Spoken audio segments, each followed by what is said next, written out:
Okay, so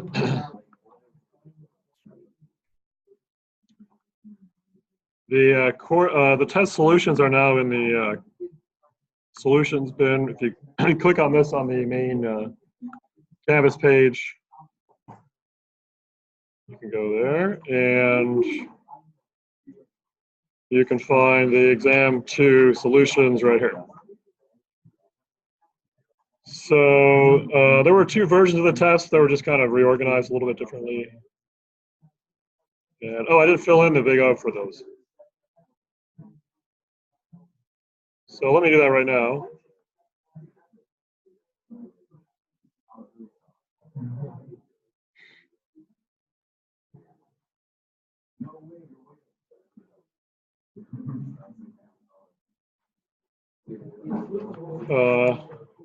I think it was here. There it is.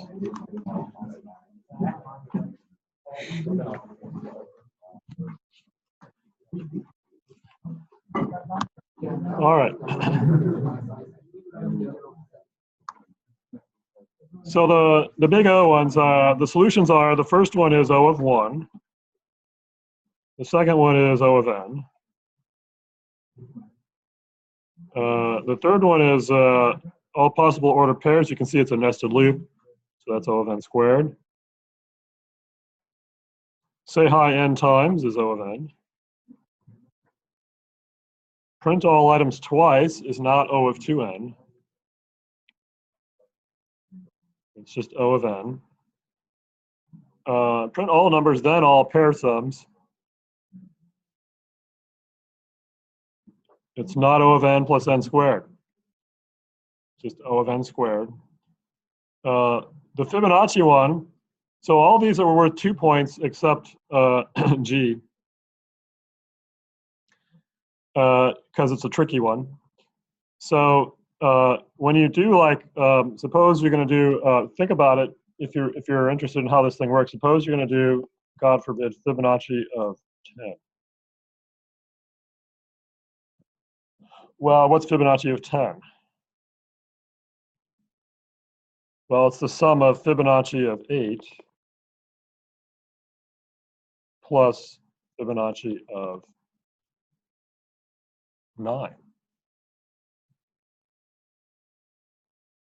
Okay, and you can, if you don't believe me, you can try running this. You can try writing this and running it. Now, you might want to change number to a double because the numbers will get really large.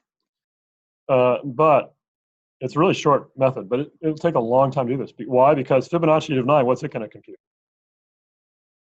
Well, Fibonacci of 7 plus Fibonacci of 8. Well, Fibonacci of 8 is already computed over here. This is a really terrible method. It's very redundant, and for every call, it basically calls itself twice. Now, it's not exactly O of 2 to the n, because the Fibonacci is Fibonacci has that golden mean. Did they ever go over that in math or algebra? That was one of my favorite topics in high school geometry class. They went over the golden mean. Did you ever hear about that? It's a square. The Greeks, the ancient Greeks, thought this was the most pleasing square because the ratio was like 1 to 1.6 something.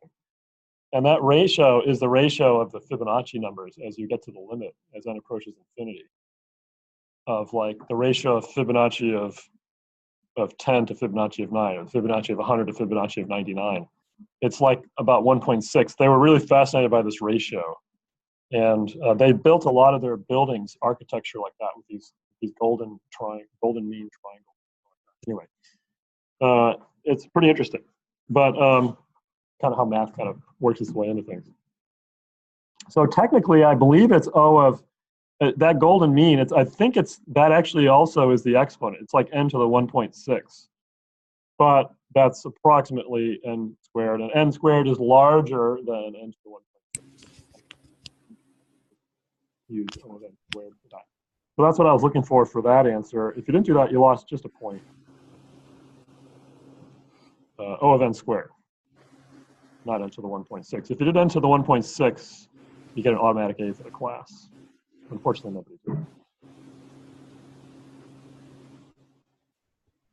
And then the last one had an error in it, so I had to strike it. What it was supposed to say was, I don't know why I did this. I accidentally added a character to it. It was supposed to say if outer equals inner. Oh, I think and it had that word continue there. That continue means, when you see continue, that means skip to the next iteration of the loop. So it was supposed to be if outer equals inner, skip, because we weren't supposed to compare with self. And I said, oh, no one's going to know what continue means. So I will change that to not equals and then delete the word continue, but I forgot to delete the word continue. So that's why I had to strike it, because this would be okay. And if that continue wasn't there, and everybody seemed to have ignored that anyway. If that continue wasn't there, then it would only do this if statement if outer is not equal to inner, and then it's checking to see if they're the same. And if they do equal the same, then it returns true. So it's checking every item in the array with every other item in the array, and seeing if there's any two items that are the same. And if they are the same, then it returns true. Now the worst case is that's going to be O of n squared, because it could be like the last two items that are the same. So the unfortunate thing, though, is with the word continue there, what it's actually doing is if outer is not equal to inner, it skips over. So the first time that's true, so like suppose outer is 0 and inner is 0. Outer not equal to inner is false, right? Because 0 is equal to 0, right? So it does, if elements of outer equals elements of inner, is that going to be true or false? If outer and inner are both 0.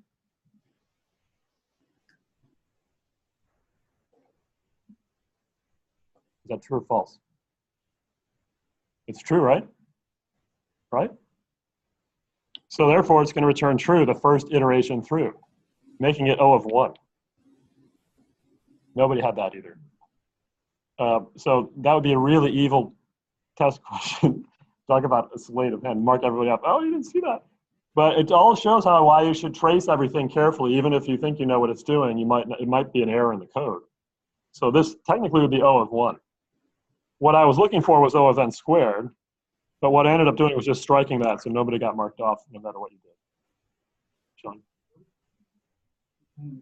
Even though they don't include continue means, yeah. What continue means is if you have continue in a while loop or a for loop, it just skips to the next iteration of the loop. Well, whenever, yeah, but in this case, no. If the condition is true, then it's going to skip to the next cycle of the loop. Okay. Yeah.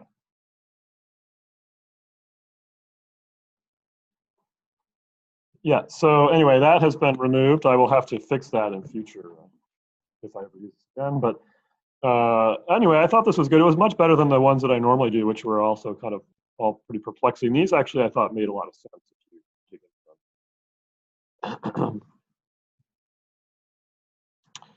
Recursion is,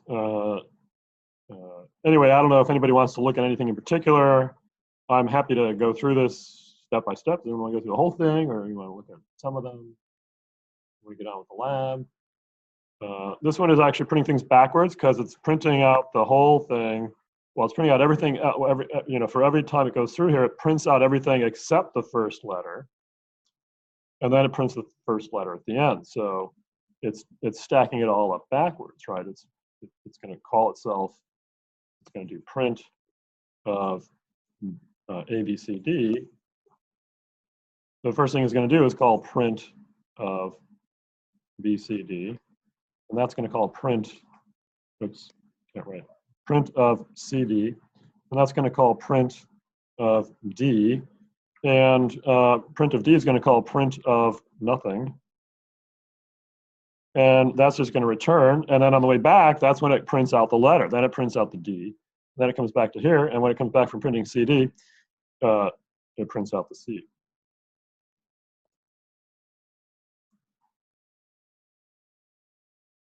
And when it comes back from that, it prints out the B, and when it comes back from that, it prints out the A. So it prints out DCBA in basically the input string in reverse order.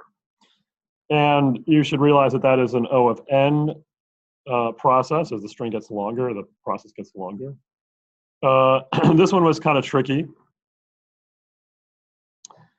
Again, this is the kind of thing you have to be able to trace it, right? So foo of data of 0, 7.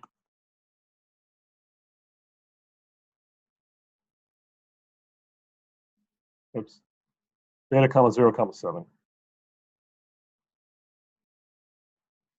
Is going to do what? Well, it's going to print out, well, it's going to calculate what M is, and M is going to be 0 plus 7 over 2, which is 3 in Java.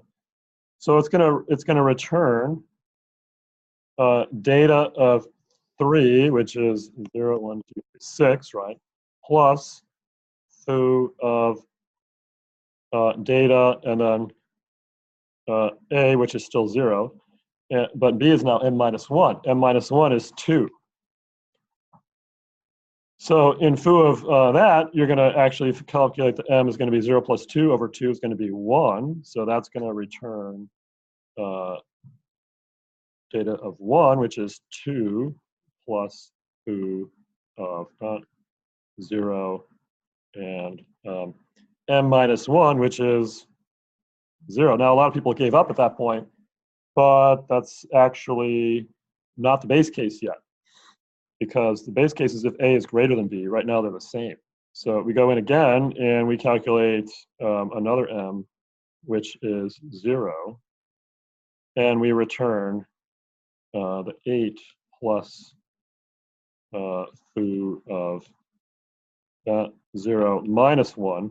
And that's when we just return 0. That becomes 0. That makes this 8. So this becomes 8. This becomes 10. And the whole thing becomes 16. That's the answer for that one. Now, unfortunately, a lot of people just threw numbers on there without explaining how they got them. So I couldn't really understand. If I couldn't understand your reasoning, I couldn't really give you extra credit or partial credit. But then also this, the order of this thing is log n, because, why? Because, why is it log n?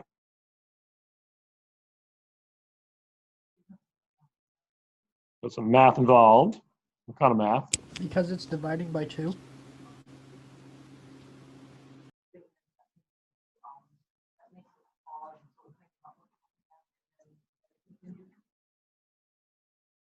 Well, specifically what it's doing is it's chopping the array in 2 each time, because that mid is taking the midpoint of A and B. And every time it does that, it's interesting. It's shrinking the array in half. So as the array, in order to make it go another iteration, you have to have pretty much twice the size of the original array. So if the array doubles, you get an extra step in the process. And that means, it doesn't grow very quickly. It grows very slowly. Log n is that, describes that process. The sorting ones, I've gone over those before, so I don't know, unless anyone has any specific questions. Those are, I put these on there to be relatively easy, just because they're procedural. You just have to kind of understand how that works. But if anyone would like me to go over any of those.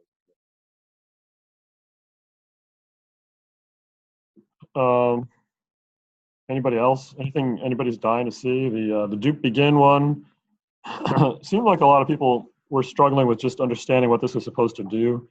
I did give a before and after, so if the list initially had those, it's supposed to have these at the end. That means the first item is supposed to be duplicated, and the easiest way to do that is to just copy over everything from the end over one. So actually, I'll just do it here. So if this is your array, right? If this is my size, 1, 2, 3, 4, 5, 6. My size is 6. You want to go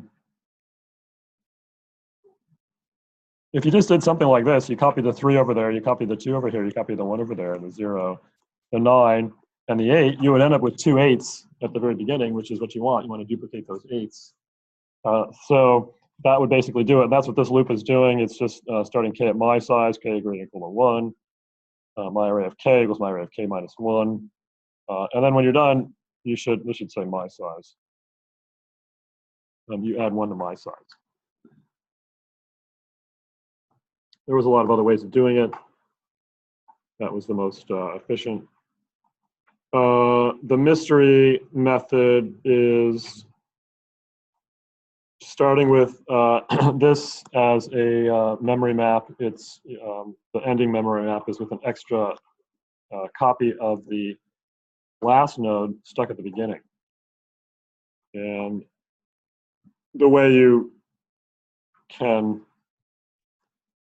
follow that is current node equals first node, and then while current node next not equals to null, this actually puts current node at the last node of the chain. So at the end of that loop, current node is pointing right here. And then what we're doing is making a node temp, which is a new node of current node element and first node. And that means that's taking the EF and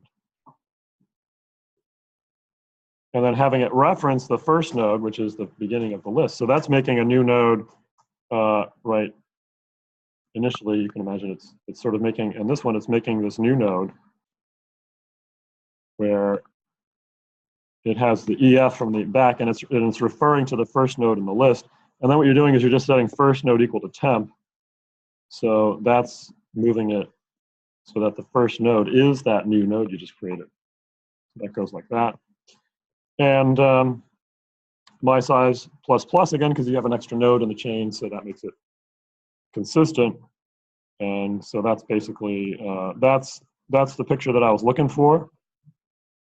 Just this picture shown into the answer. Any questions? And then the last question is a linked list writing a method. And here's where you're supposed to remove the middle. So here's the before, and here's the after calling remove middle. It's just got those 2 endpoints in there. And this is a linked list. So if the method can't work, return false. There's no point in doing it if you have less than 2 nodes or less. It's sort of pointless. So you can just say if my size is less than 2, return false. And then advanced last node for the last node in the list. That was done in the mystery one, if you understood that. Last node.next not equal to null, last node next. And then bypass all the middle nodes once you've actually got last node pointing to the end of the chain. So here's first node. And if this is last node pointing to the end there, you just say first node next equal last node. That routes this thing like that, thereby getting rid of everything in the middle. And then you want to set the size equal to 2 and return true before you finish. So that's what I was looking for that one.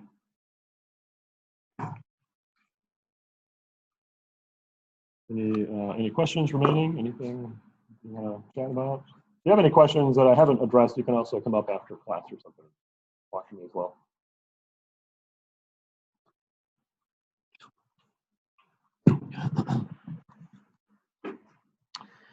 Okay, so that's the test 2 out of the way. We just have 1 more exam. We got a few more labs to do. We have 4 more weeks of class, and then finals.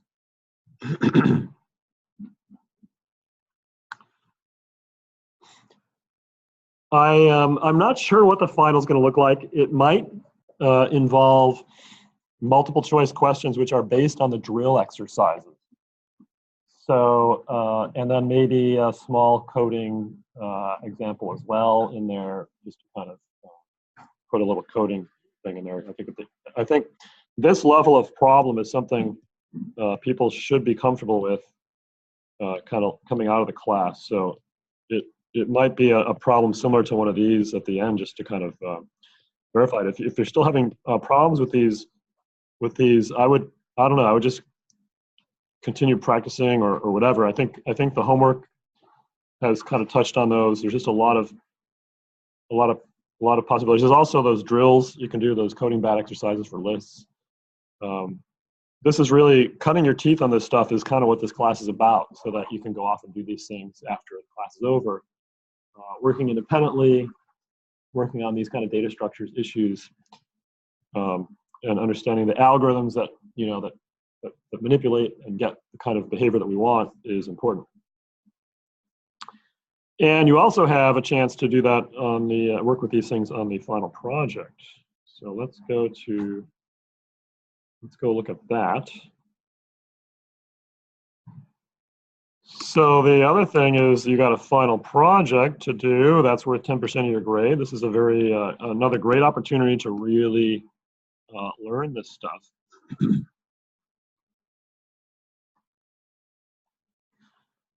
And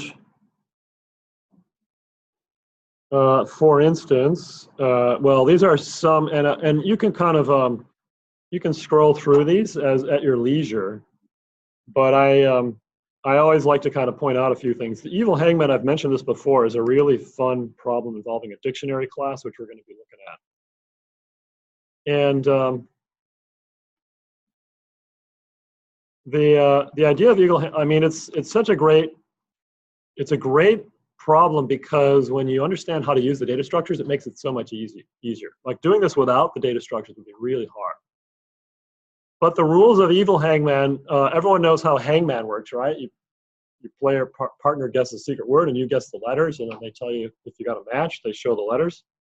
It's kind of like what the drills are doing, right? The drills you're playing sort of hangman all the time, except it's giving you more information with those special characters.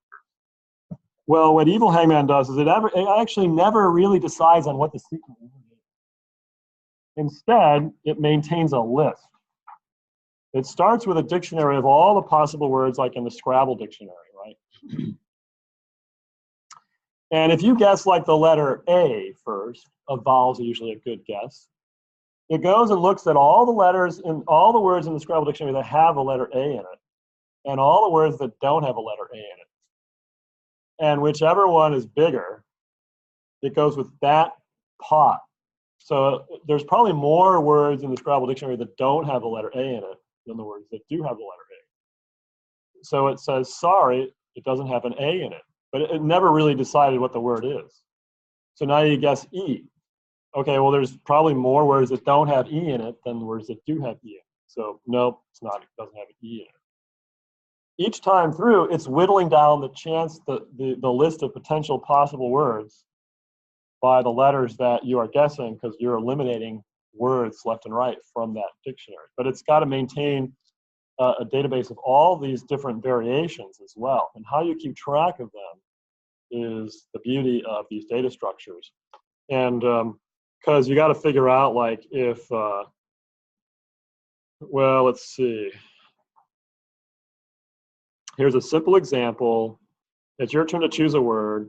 And maybe you've decided, oh yeah, you have to have the user decide how many letters are in the word. So that, because you have to know how many letters you have in the word, because it can't know how many blanks to put if you don't tell them. So you say how many letters, and then suppose the letters were 4. And assuming at some point the dictionary only had these items in it, and the user guesses the letter E. Now,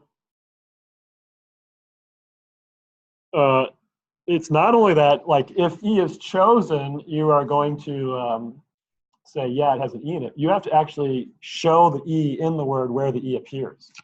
So you have to make, not only have to make a list of the words that have E in it, you got to make a list of the words that have E in it at different places, because that's actually the important thing. So like here are these words. These words have E in it, but they're not all in the same place. And when you indicate that there's an E in it, you got to show where in the word that E is. So you can't lump them all together. You have to still keep them in separate lists. So these are the different categories of words. There's words that don't have E in it at all. There's 3 of them. And then there's all these little other words. There are actually more words that have E in it than don't, but they have E in different locations, so you can't actually use those. You can't lump them together. So you have to keep track of the word families. Like beta and deal are one family, flu and ibex are another family. And you got to keep track of all those with a bunch of dictionaries. So eventually, that one has more. So you're going to say, nope, there's no E in it. Wrong guess. So now, now you got 3 letters. If the opponent guesses the letter O, you break the words into 2 families, OO, which contains cool and good, and then ally. And this one is larger, so you'd finally say, okay, you're going to show the letters OO on the screen. And so you've actually committed. So that's the challenge. It's a really fun, and we haven't actually explored the dictionary class. We're going to be doing that in I think maybe next week. So you'll get to see how those dictionaries work. They're really pretty cool. That's the evil hangman. And what else do we have here? This is the traveling salesman problem. I think I've mentioned this before. Did I actually? I actually might have talked about this already at the beginning of class. Maybe you forgot. I've actually mentioned the traveling salesman. This is the brute force algorithm for traveling salesman is O of n factorial. Remember that? We were talking about that? Because you got to look at every permutation of visiting the cities. Well, another approach to solving this problem that's better than n factorial is with genetic algorithms. Genetic algorithms are it's a sort of a machine learning approach that basically the computer guesses a random permutation of ordering of the cities that you're supposed to visit, and then it determines the length, the distance it takes to visit all those in the random permutation. And what happens is if you generate a population of like 30 random guesses of solutions to the traveling salesman problem that they have in hand, and then you evaluate the distance between the cities for all these random. So if you can evaluate each solution, even though they were generated randomly, you can select from the best solutions, like natural selection in evolution. You select the solutions that perform the best, and then you generate a population of children from those solutions where you're splicing those 2 solutions together. You're taking the first several items from one solution and finishing with several items from the second solution. And you're randomly choosing the crossover point differently for each child of those 2. And then you're throwing in some random mutations along the way, like genetics actually work. And over time, in about like 20 or 30 iterations, you get a really robust solution. It may not be the best, but it'll be really good. And there's a really cool test of this. You can actually put your initial cities arranged geometrically along the outside of a square, because you know what the answer is for that case. When the cities are arranged on the outside of a square, you should visit them in the order of these numbers. You just travel around the square. That's the shortest possible distance to visit all 10 of those cities, or 20. But initially, the guesses will look something like that, and you can watch the algorithm evolving as it's finding these solutions. Anyway, it's pretty cool, and you can have a lot of fun with that. There's some instructions there. If you're into machine learning, artificial intelligence, these are all sort of really hot areas. This is a simple version of that, but it's still pretty cool. Where was I? There's another algorithm for traveling salesmen using like lists. This one actually is a really cool one, and this is where I always have to talk about Emma. She was a student taking this class from Moore Park College down in Southern California online. She had been working as a summer intern at Princeton in, it was like computational nanobiology. And because of the computational aspect, they needed her to learn Java. So she took my class online. And this actually comes from Princeton's class, this problem. So she did this problem because it's an interesting problem. And when she got back there for the next year of her internship, she found that all of her friends had taken the class at Princeton, got the same problem as well. So she felt she was pretty happy that she had done the same problem as them, and she was really competitive with them. She was really good. But this is actually pretty interesting because it's showing you the model of Einstein's model of Brownian motion was that you had larger particles being buffeted by water molecules colliding at random with the larger particles. A larger pollen grain particle. I have about 10 to the 30 of these right now in my lungs, which is why my voice is so hoarse. I was chopping down some limbs on this oak tree in my backyard. I inhaled a ton of oak pollen. It is probably the nastiest stuff you could have in your lungs. But this is like one of these pollen grains, and it's being buffeted in the water by these molecules. So it kind of does this random Brownian motion. And what's interesting, this was actually one of his early papers in 1905. He actually justified that quantitatively.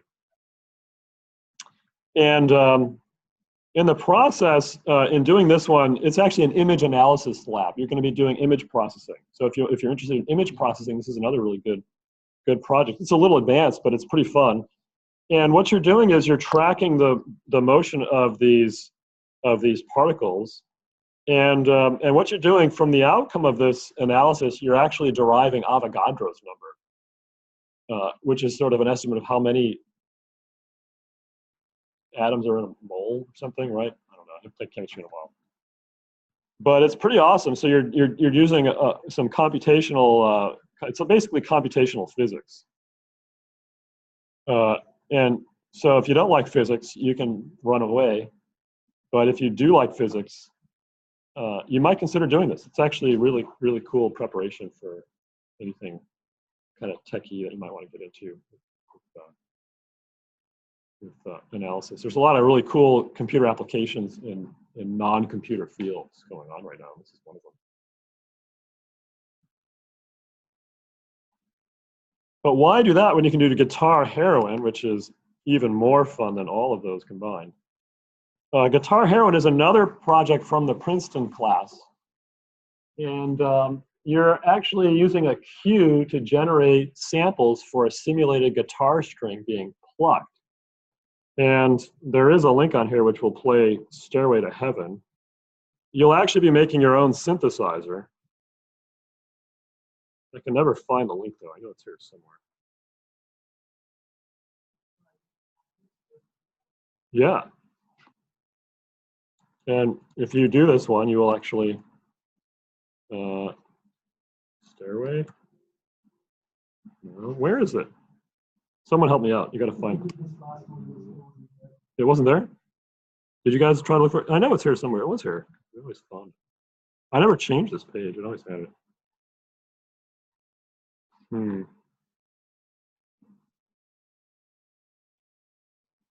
We did this last time. We never found it. Huh?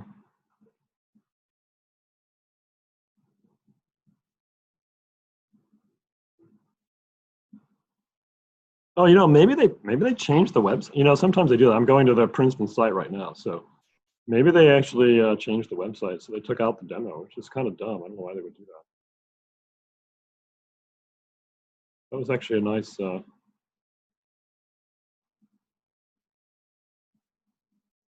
Anyway, it will play music if you do this, and yeah, it sounds uncannily like a real guitar. It's amazing.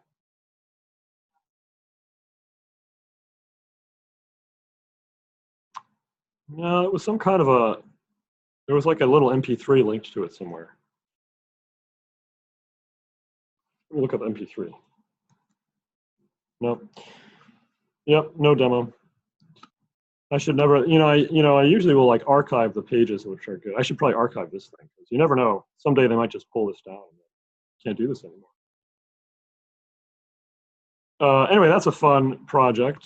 And oh wait, maybe this is it right here. Yay! It's right there. Wait, no.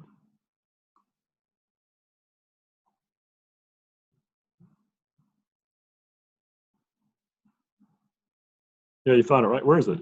It's in the table. I think it's over there. Go back. Yeah. I thought I clicked on demo. That? I did. That's where I was. Where? Scroll down.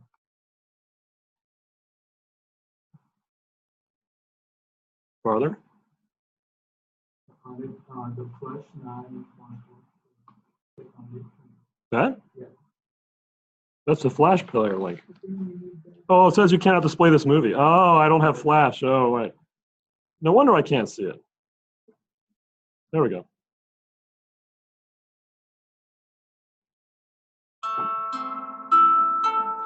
Now, that is actually that is the sound waveform that you're hearing. You're generating the sound waveform numerically with this.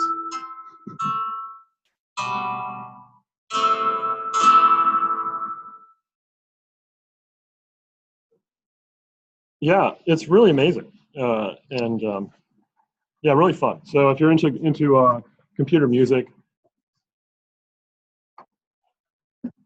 you know, this is actually there's also an animation part, which is I think the challenging part here is not so much generating the, although it is a little strange too, but just getting the whole audio thing to work. I know people had a little bit of issue with that. There's sort of a GUI thing going on there, but you know, if you're motivated, this is the kind of stuff a lot of people want to do anyway. That's why they're doing it. So it's a really fun project.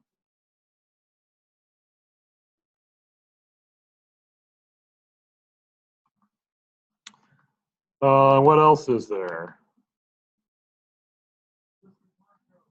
Yep, Guitar Hero.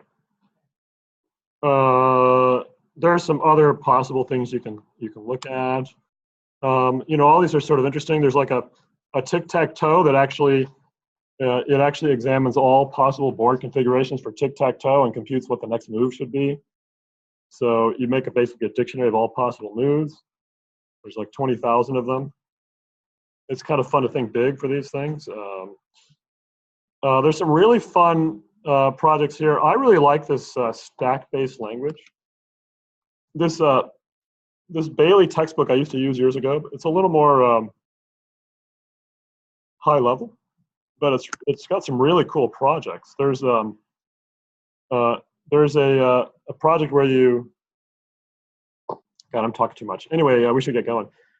You make a stack that actually, it's like a command line. If you've ever worked in Linux, it kind of is like working in Linux. Or like working in assembly, really. It's kind of like working in assembly. Like in the computer architectures class, this would be really cool if you're doing that. You actually make variables, and you can actually define functions as well in here. It's really amazing. You can kind of see how they're defining pi. They're defining a bunch of operations using pi. It's like assembly. Who's in the computer architectures class?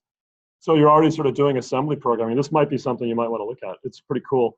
And you actually can make a symbol table to store the meaning of variables, and also functions. So you can define functions.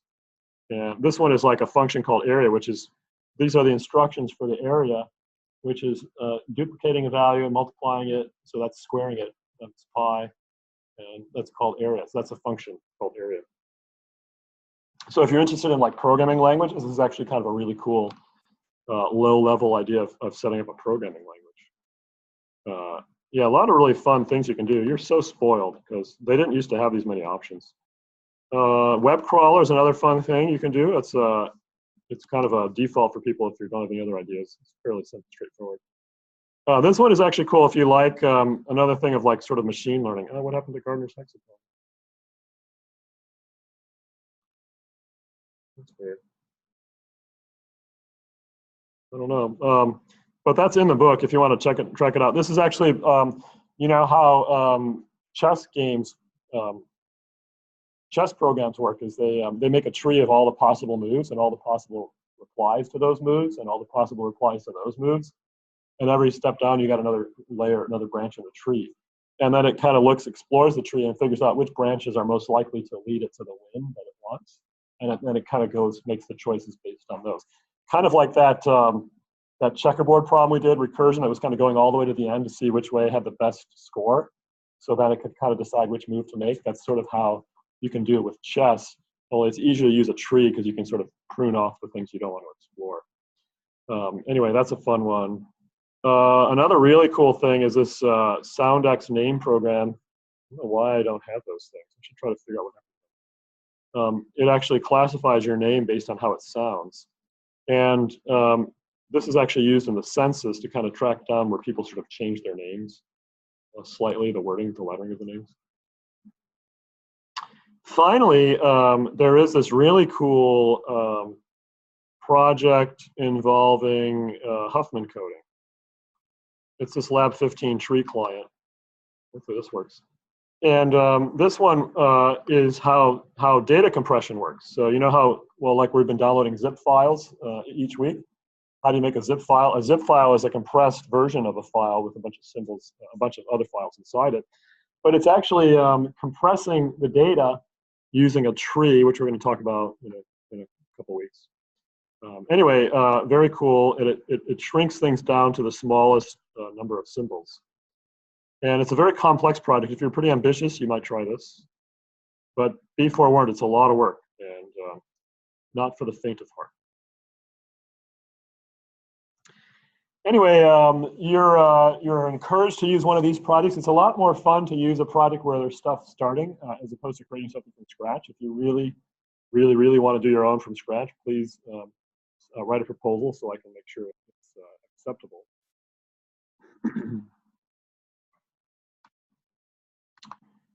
And now we're going to go into, are we ready for iterators? This is the today's topic. It's sort of taking me a long time to go through all this stuff.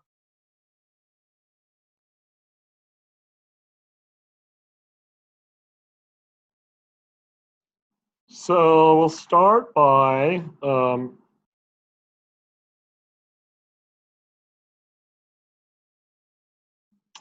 downloading the zip file.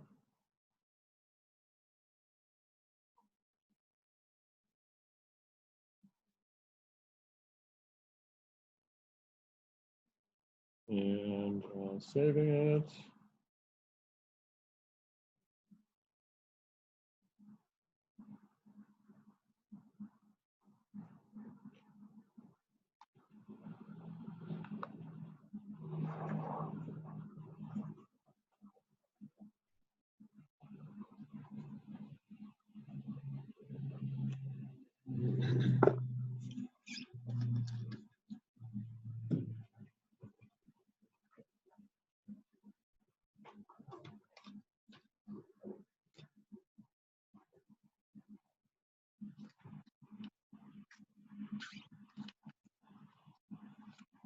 So we're going to work with this new things called iterators.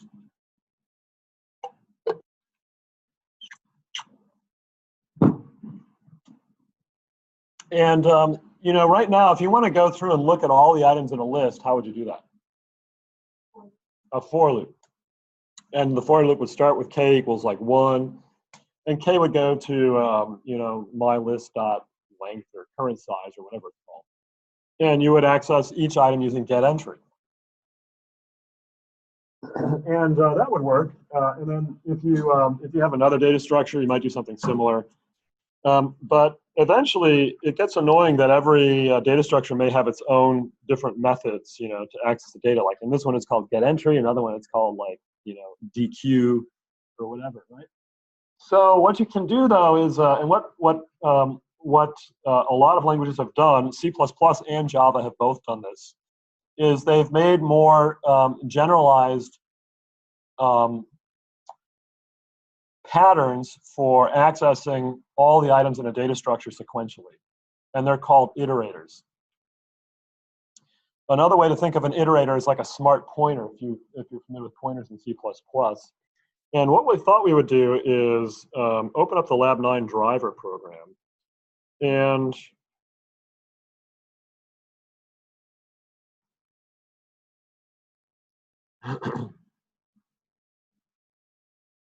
and we'll just start with a demo.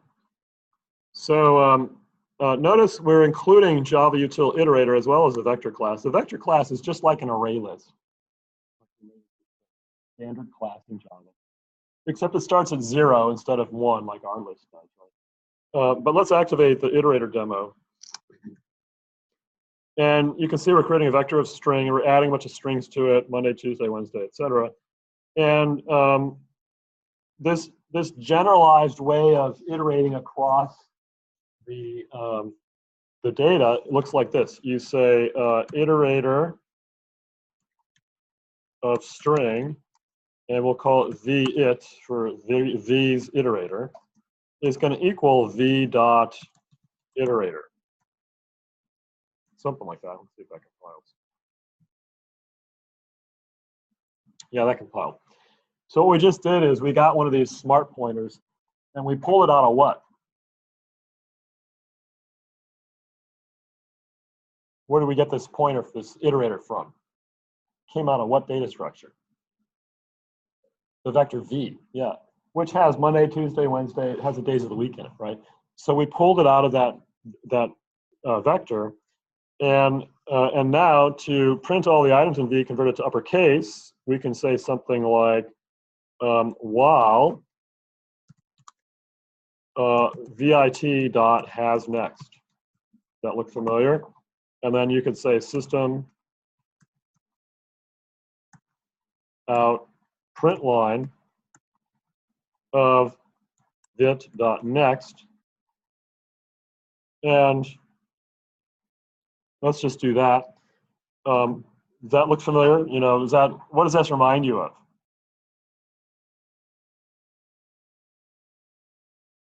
Well, something dot has next, something something something dot next.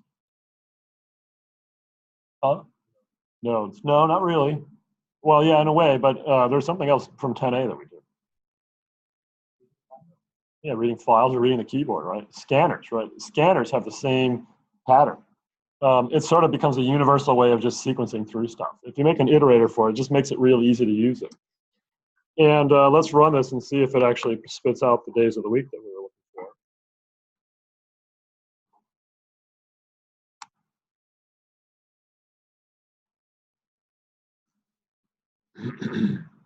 And there they are. Monday, Tuesday, Wednesday, Thursday, Friday, Saturday, Sunday. And notice we didn't need to make a for loop. We didn't have to know how many items are in there. We didn't have to go to, you know, v dot get current size or v dot size or whatever. And we didn't need to make a k then access, you know, get entry of k. All that stuff is kind of cumbersome when you can just say this, right? And if you want to make them uppercase, you can just put their strings. You can say to uppercase. I always forget if it's to uppercase. I think it's that. Or is it upper capital C?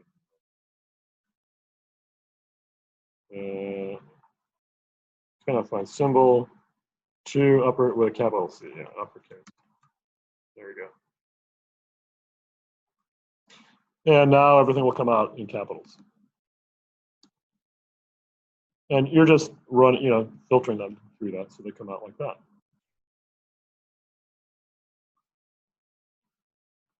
So that is an iterator. And however, the iterator only has a next. The only way you can go through an iterator, only way you can go through a list with an iterator is forwards. But there is another iterator class that allows you to go forwards and backwards, and you can actually remove items from it as well. So the list iterator looks like this. You can say, I want a list iterator. Oops, list iterator of string, and we'll call it vlit is going to equal v dot. Gosh, is it list iterator? I don't know.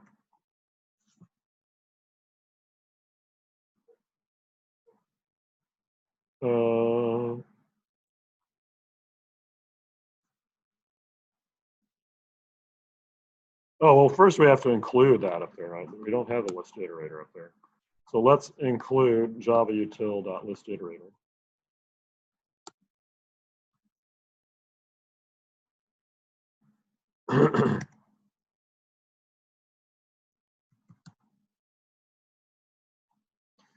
And now it compiles.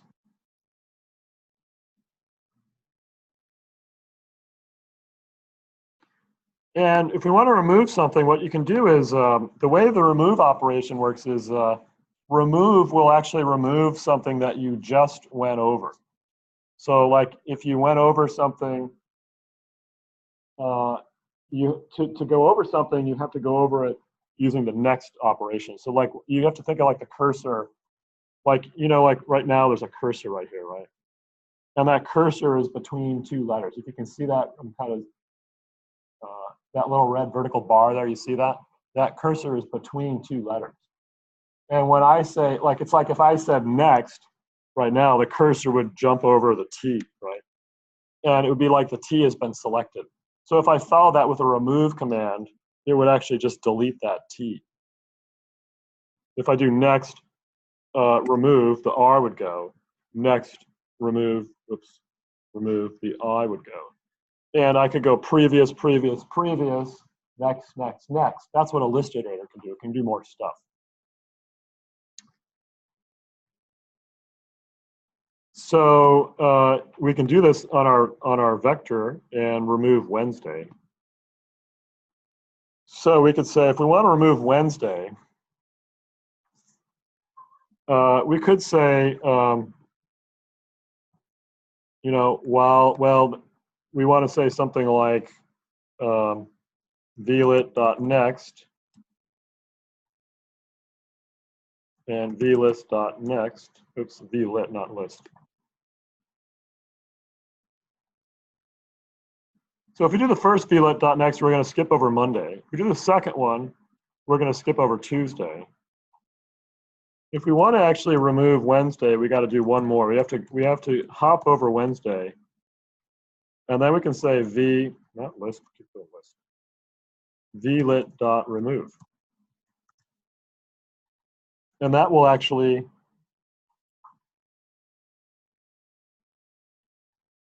and when you print out V here, as we're printing it out here, you will see that the Wednesday has been removed.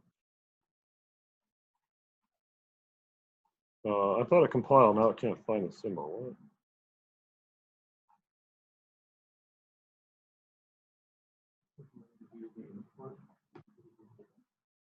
Oh, that's weird. I hit undo too many times. All right. Okay.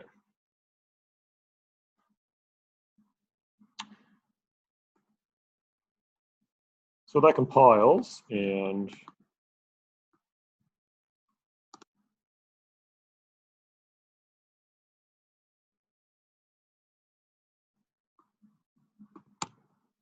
you can see when we print it out down here, Wednesday is missing. So we were able to delete that. So iterators can allow you to scan over a list. They can allow you to modify a list. And you can also, with a list iterator, you can go backwards too, which is kind of fun. So if you want to go, if we go a couple more forward, vlit.next is going to take us, let's see, over Thursday, and next again over Friday. We could now say something like, going backwards, we could say while vlit dot has previous, I think it's called has previous. In other words, is there something ahead of it? Because we're going to now go backwards. We can print Friday through Monday backwards. System out print line vlit dot previous.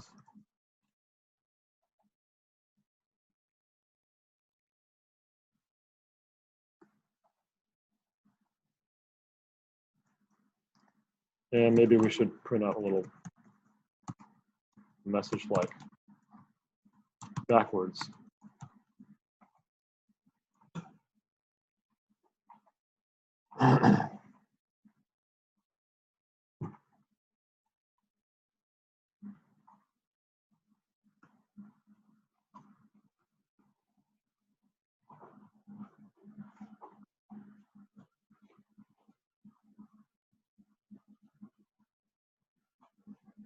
And then they're coming out backwards, Friday, Thursday, Tuesday, Monday. So that's a little bit of how iterators work.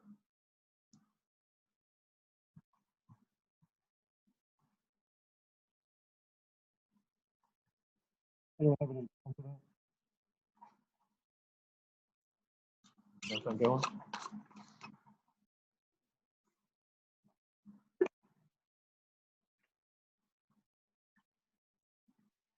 Okay, so an iterator is something that satisfies the iterator interface. So iterator is an interface, and you can actually pull this up, and you can Google Java iterator. And the iterator is an interface like comparable or comparable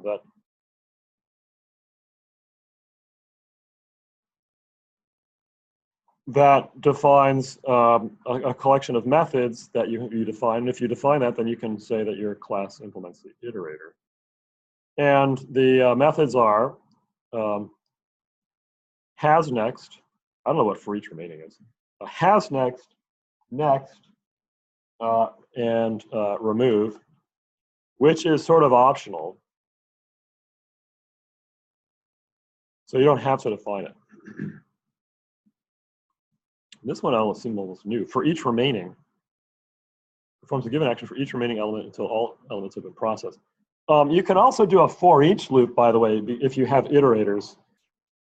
Many of you have already started using for each loops. They're a little bit easier to write than just regular for loops. And let's write a for each loop as well, just so you understand it. So you basically say for, you know, I've never used these. Do you actually write out each? Is it for each? I don't think it is, no. It's just for string day in V. So it's going to pull out every string, you know, in our vector V, and then print it out.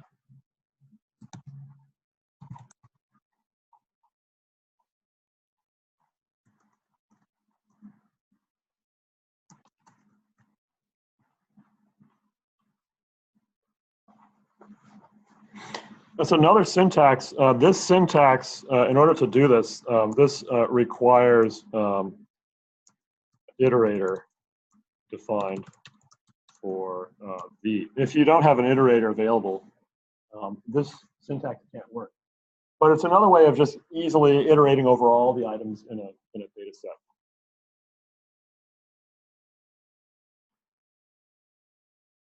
And you can run that as well.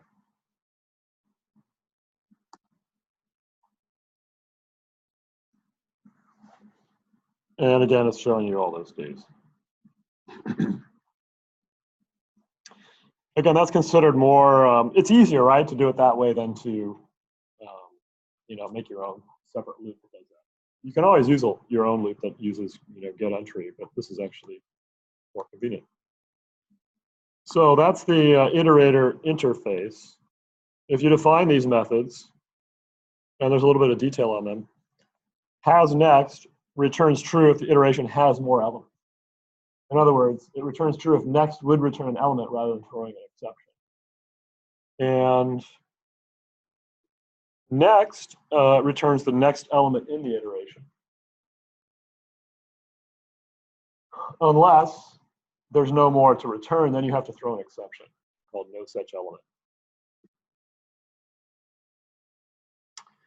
And then remove, which is optional, it can be called only once per call to next. In other words, you can only remove something after you've called next. If you haven't called next recently, you can't remove something. And if you don't want to define it, you throw an unsupported operation exception, which just says, I'm not defining this thing, so you can't do it. Or it throws an illegal state exception if the next method has not yet been called. Or the remove method has already been called after the last call to the next method. So you have to have a little logic in keeping track of that. And then this for each remaining, I don't remember seeing those before. These must be new. Yeah, since 1.8. So we don't have to worry about those. Although I wonder if that's optional now or is that required? Gosh, that would be annoying if that was required.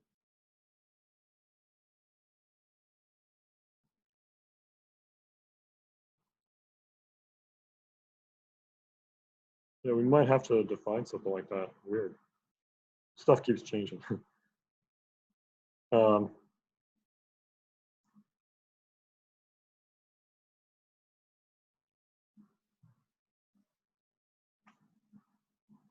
It's nice to see an example of that. It's pretty cool. Anyway, that is the iterator class, or the iterator interface. Now you can also look up the Java list iterator. And look at that. It's just got those backwards operations you can do, which are nice but not essential.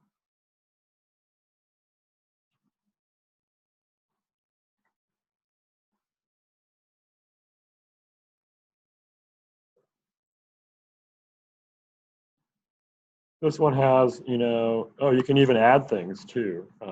Has next, has previous, next index, previous, and remove.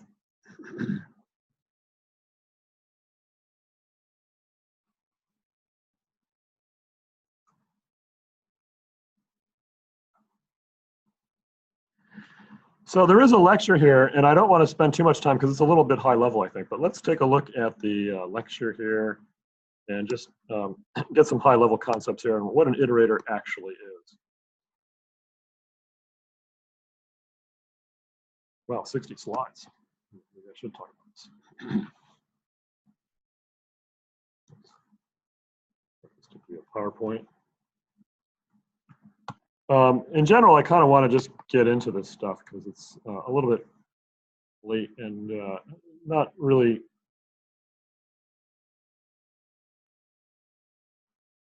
Actually, this is probably good to get a few other concepts down before we actually start doing the coding, and then we'll sort of dive in.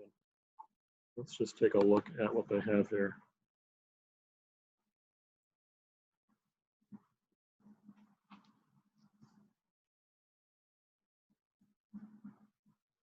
There's also a few different ways of defining an iterator. But they're actually a really nice sort of philosophical thing where it makes it easier to go through. So like I mentioned, the iterator, you think of it as sort of like a pointer between two items in your data structure. And if the iterator cursor starts here, when you call next, it's sort of jumping over the next item and returning that. So next will return Jen. And you can imagine it's sticking between now Jen and Jess. And so you can, we've already sort of done this. You can make a new iterator. And then, if you're at the beginning of the list, has next will return true.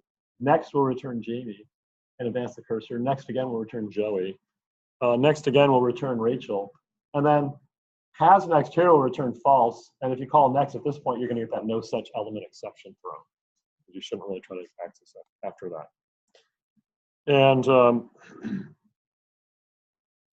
with the remove operation, you can, next,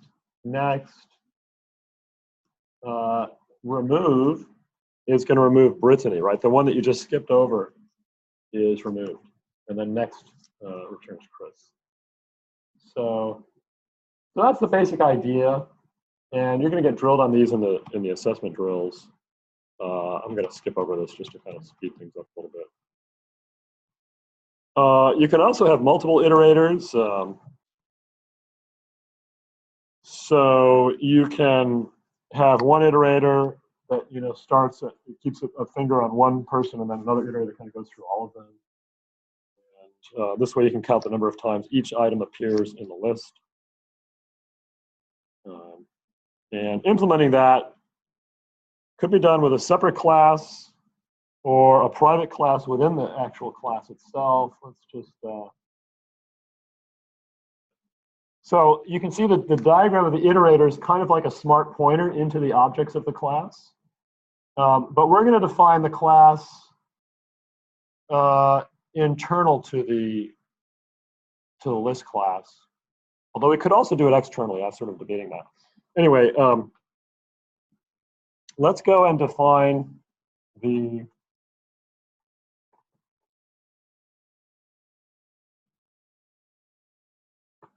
Yeah, and then what we're going to do, let me actually just jump here and kind of show you. We're going to develop an iterator for the A list class. And then you're going to develop for fun a character iterator, which actually goes over the it iterates over the letters in a string. And you create the iterator from a string, and then you can step over it and you can remove letters and everything like that. It's kind of fun. So that's the plan for today, and that's sort of the lab for today, is doing that char iterator.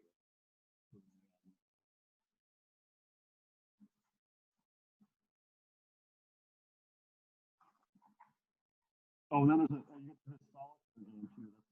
fun too. So let's actually kind of look at the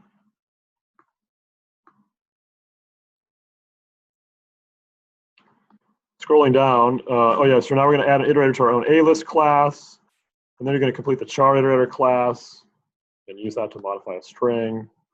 And then the solitaire program is a game where you remove, you have a list of numbers. They're all 2-digit numbers, and you're allowed to remove any numbers that have the same digit, like 82 and 89 have the same first digit, so you can remove those. So you're going to use a list iterator to be able to, I think you can use a list iterator, or just a regular iterator. No, using a list iterator to be able to go back and forth and remove items. And the idea is to try to, if you can remove all the items that, so like once you remove the 82 and the 89, you can then remove the 10 and the 12, because they're going to be right next to each other. And you can then remove the 34 and the 84, and then the 23 and the 53. So this would be sort of a winning hand if you did this. This should get a win. That's a good test case.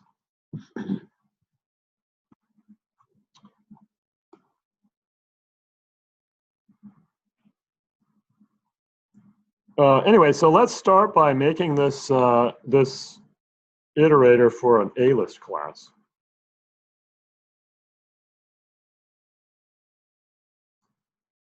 So we go to the A-list class, and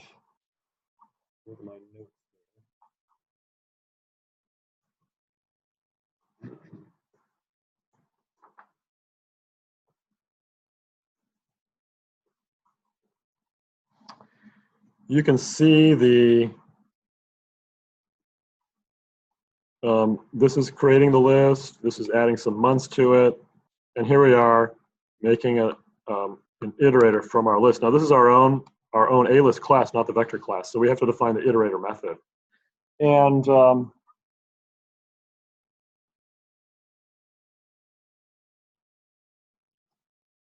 we're going to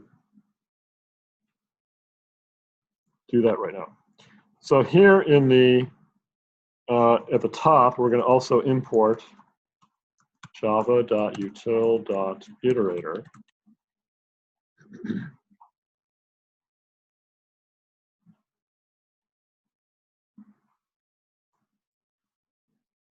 And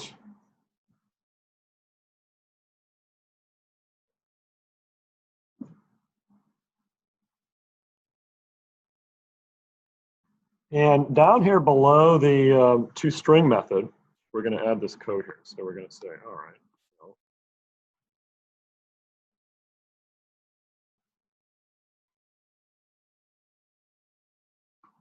At the very end here, very at the bottom of the file, we're going to make our iterator method. So we're going to say public. It's going to return an iterator of t.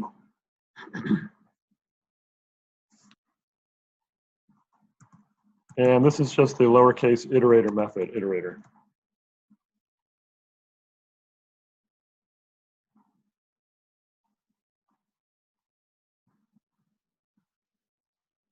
And we're going to return a new, and we're going to call it my simple iterator of t, in parentheses like that.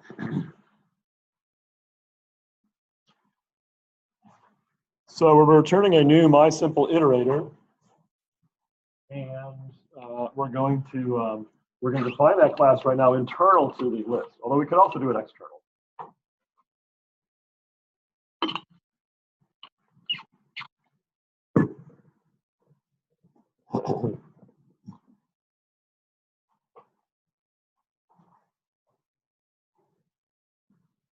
You guys, do we need a break or anything? I've been talking for a while. Do you guys need a break?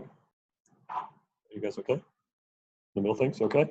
So, so we're going to make a private class, my simple iterator of T, and it implements the iterator interface.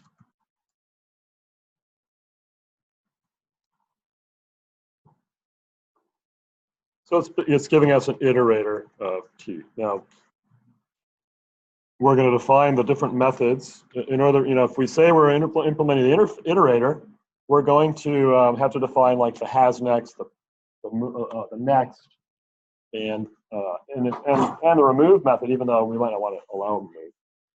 But the idea of an iterator is like a smart cursor, so we're going to use a cursor to keep track of where we are in this list. And the constructor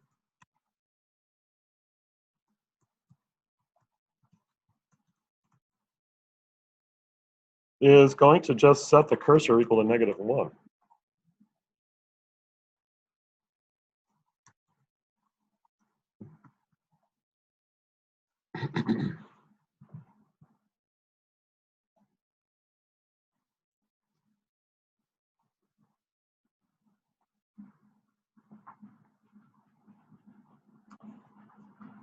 And so the cursor is sort of keeping track of where we are.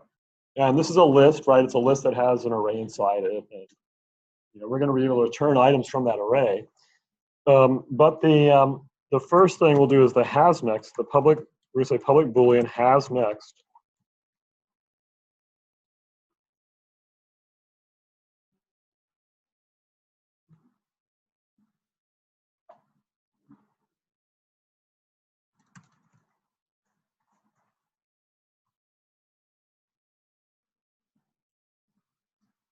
And how do we know we have another item in the list return? So what should has next say? It's the cursor is something that we're going to increment as we go through the list, right? And right now cursor is -1.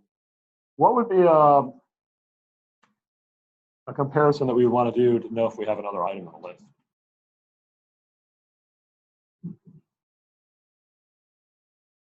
How many items are stored in a list in general? Where's that information stored? My size, right? So my size tells you how many you have, right? So we can just return whether cursor is less than my size. If that's true, then there's something else to actually look at, right? Oh, actually, it has to be less than my size -1. And we can kind of think about why. So suppose suppose my size is 1.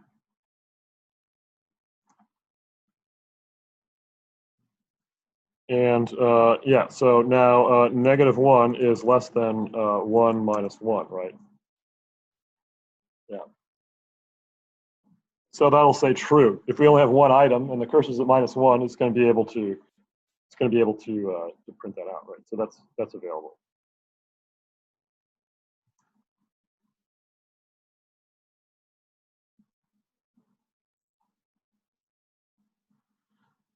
Then there's the next method. So we have to say public T, because next is going to return an item of the generic type of the class. And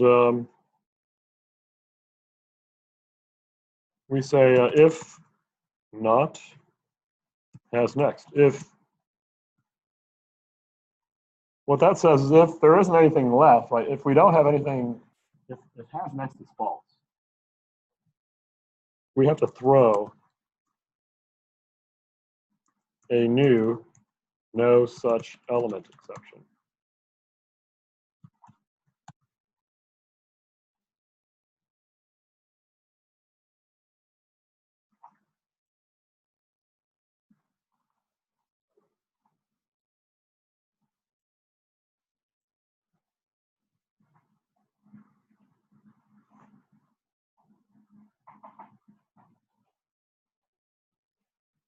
And what we do, right now cursor is -1 if it was the first time we called it. So we can say, if not, we're going to say cursor plus plus.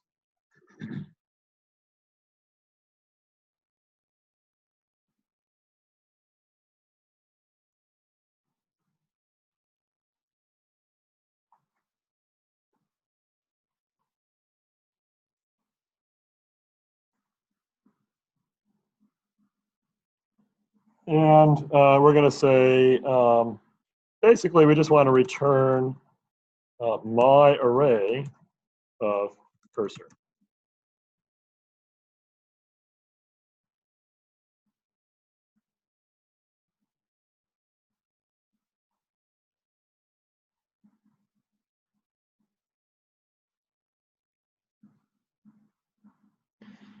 So that's all the next does, right? It advances the cursor and just returns the item that it just sort of skipped over. So if cursor was originally -1, it now becomes 0, and we return the 0 item, the first item in the list. So that's how that works, and it's ready to do the next item, and so on. And it'll keep doing that until it runs out of things to look at.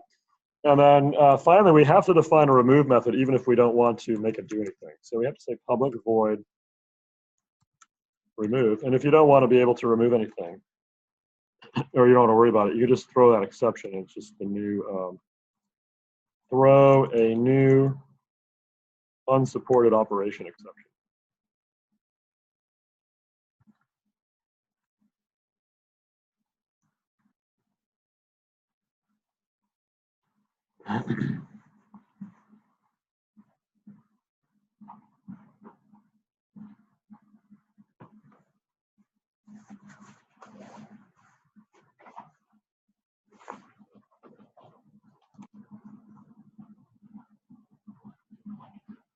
Oops, not true. Throw.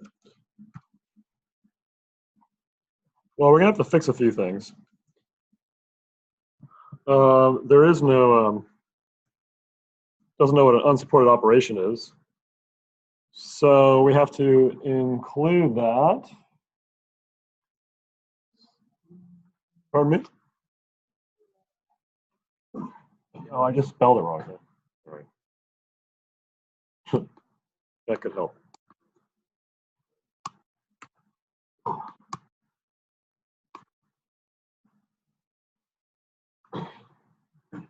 That helps, good. So what else is going on here? What about the no such element exception? Yeah, I think we have to import these up on top too. No, I'm never sure where they are, so let's see. Java.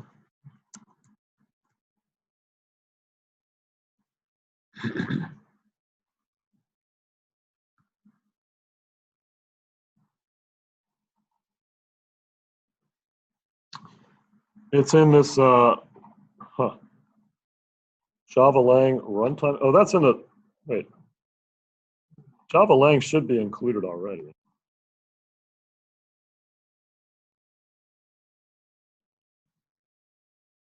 No such element exception. Oh, here it is, Java util. Okay, I guess we have to put it's in Java util. So it's Java util, no such element exception.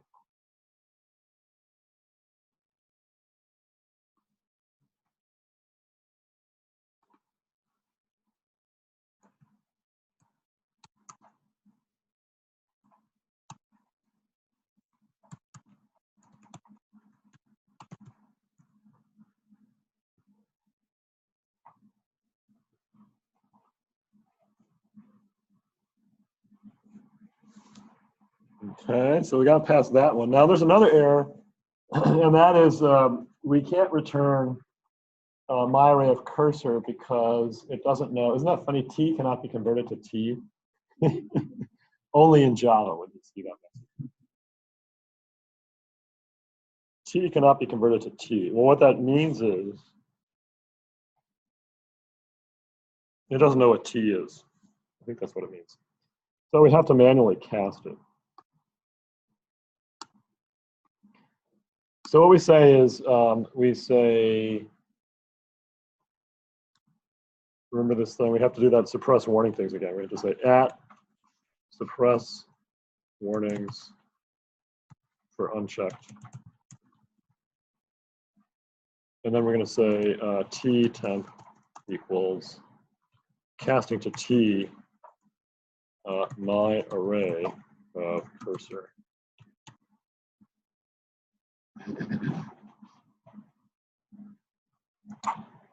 And then return temp.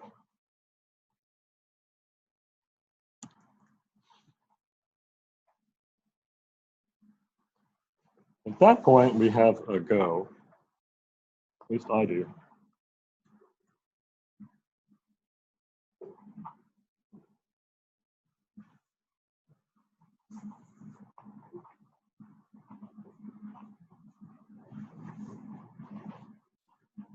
Why don't we put a semicolon after the rest one? Oh, why no semicolon? Because it actually is part of the same, it's like an if statement, you know, it's sort of one line.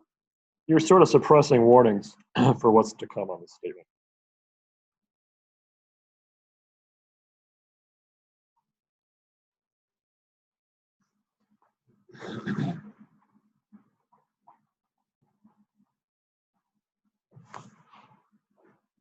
Does it include, if it were an if statement, should they only just initialize them and initialize them for them, not returning them? It's just, it's suppressing warnings on this, you know, up to the semicolon, right? It's suppressing any warnings that might come from this statement. It seems like that would be dangerous. You know, it's always worrisome when Java, because what's happening is my array is actually, it turns into an object. So it's, you know, casting it to T seems risky. You're not sure that it's really a type T, so it's warning you that, oh, this is an unsafe operation. You know, it throws up that message, you know, when you see it in the compiler. So this is actually just suppressing it, because you know it's safe, because you know you're putting, you know, you're actually being forced to put in only objects of type T in there, so it has to be T. So that's, yeah, anyway.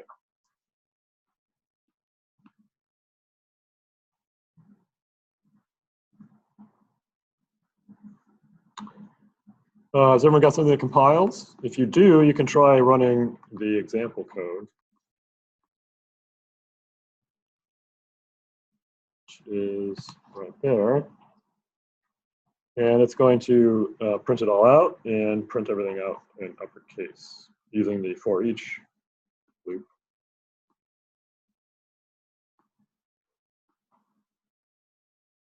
Oh, I got some, oh, there's something else here. There's something else.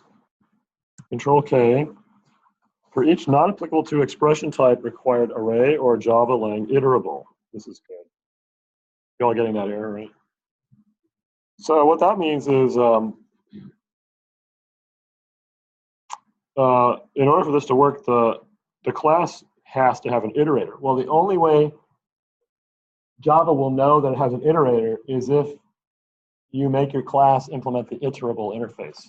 Let's look at what the iterable interface is.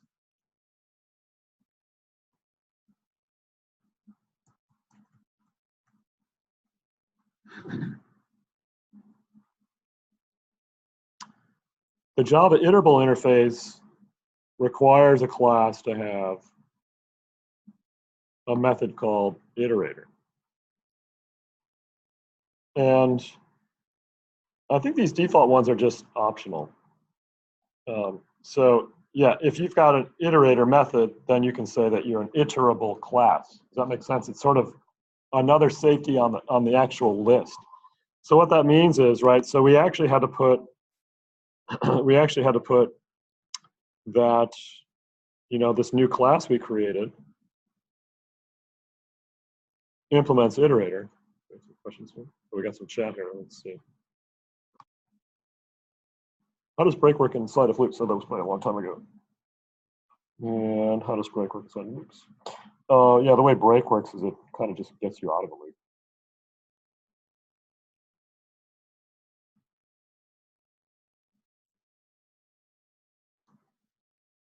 Whereas continue advances you to the next iteration. So anyway, yeah, we can chat more later.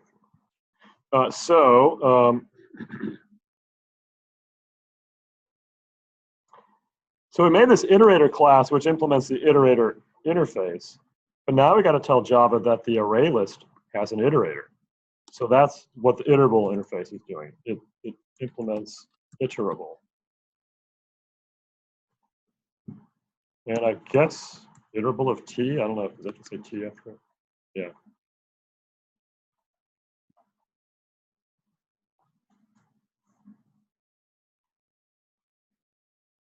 So now you can use that for each loop to access all the items in the list.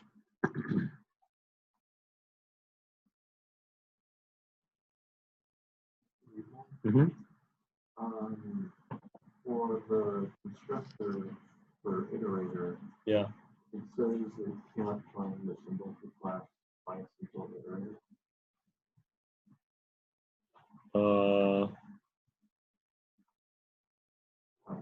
Did you have a typo? I think so. Is it capital my or lowercase my? Capital my. That's how mine is. Marco?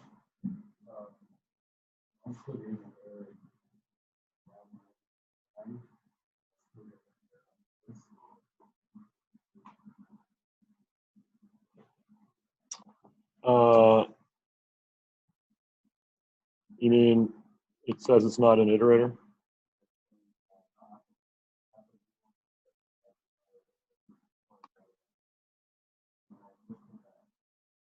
The iterable thing on there? Okay.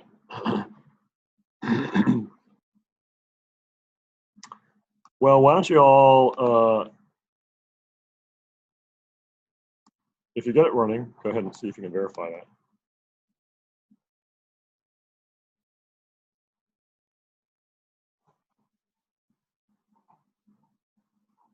And you can see it's actually printing out the items, okay.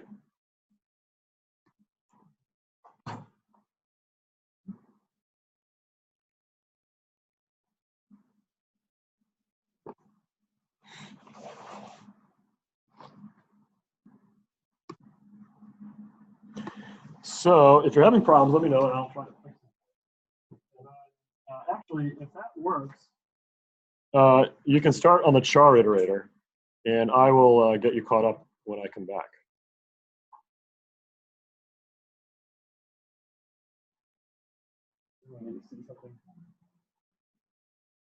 Would you rather see the A-lets class?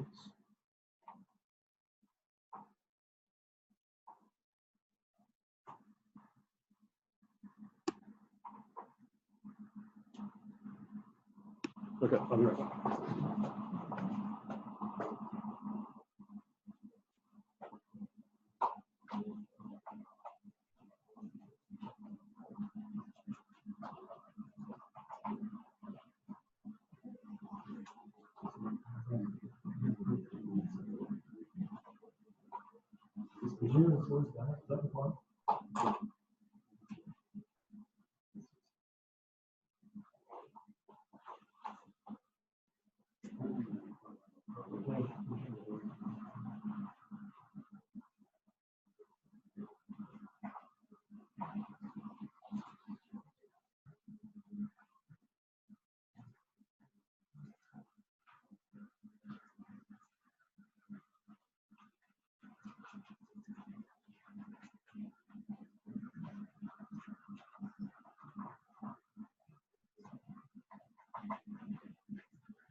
So if you're ready, is everyone ready to do the char iterator? Is anyone not ready to do the char iterator? So the char iterator is going to allow us to process a string. Unfortunately, we had to throw in a new class called the string builder class. Because if we want the char iterator to do a remove operation, and we do, you can't do a remove operation on a regular string because strings are considered immutable, meaning that they're not allowed to be changed. And I think Java does that just to keep things from getting too crazy. It makes it simple. How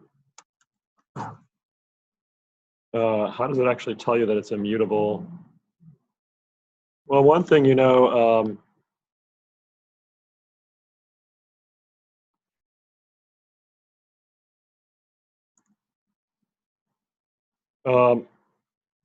strings are constant. Their values cannot be changed after they're created.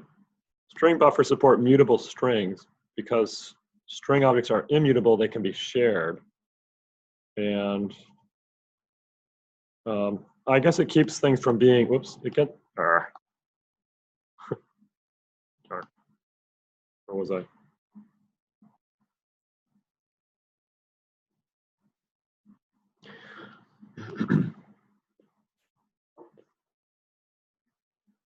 So you can, you know, you can retrieve the character from a string, but you can't change it. You can't set the character to something else.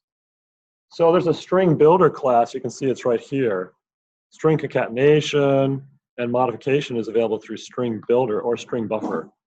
And so we're going to look at the Java string builder class.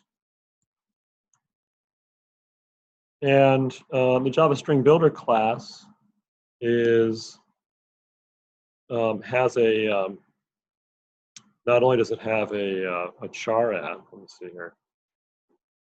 It has a char at just like the regular string class, but it also has a set char at, so you can actually change it, or a remove char. Or let me see, what's it called? There's a, let's see, there is it delete or erase? There's a delete. Delete removes the characters at a substring, or delete char at. There's a delete char at that allows you to remove one character from a string builder string. So that gives you a little more flexibility in how you can work with them. And you can even, there's also a set char at, I think. Yeah, set char at, which allows you to change a character to something else.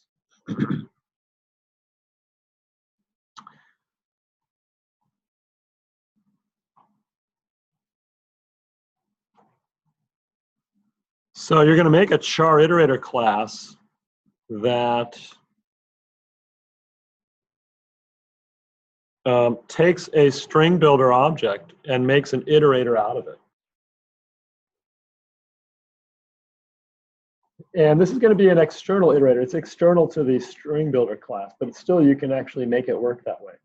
And it makes a, we're going to make a while that displays all the characters one at a time using the char iterator.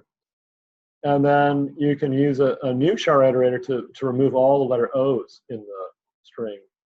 So every time you skip over a letter and it's an O, you can then go use the remove operation to remove it. So that's the plan. And then there's the solitaire game. So we're getting close on the time limit here, but the solitaire game, you can kind of work on that probably on your own. It's kind of fun, but it won't take too long. Anyway, let's go work on the char iterator class. So here's the char iterator class. The char iterator implements iterator of character, and it takes a string builder.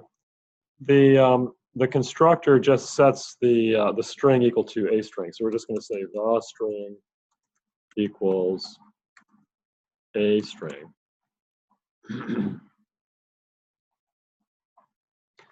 And here's where we get a little bit of ins and outs on here. Now the cursor is an integer, and again, we can start off the cursor at -1 again. Now the string builder has like a length method and everything we're used to with strings too. So the has next operation is going to be very similar to the has next for the iterator for the A-list class. The next operation is going to be following these instructions, and then the remove operation is kind of fun too. You can initially throw the unsupported operation exception, but eventually you're going to want to fix that. So initially, just to get started, you can just throw a new unsupported operation.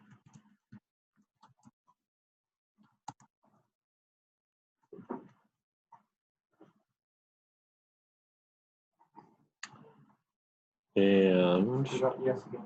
I did. Wow, what is up with that? Weird.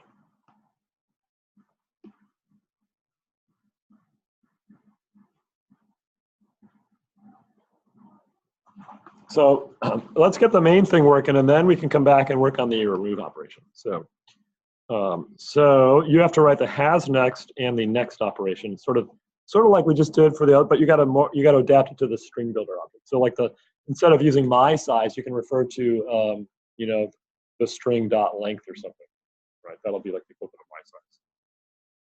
And then the next operation you're going to use like get char at, you know, to get the character at a particular index. Okay, so those are your two tasks for the next few minutes, and I will give more guidance when you come to the remove method. We'll take a quick break.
Don't be wrong, still work. Either or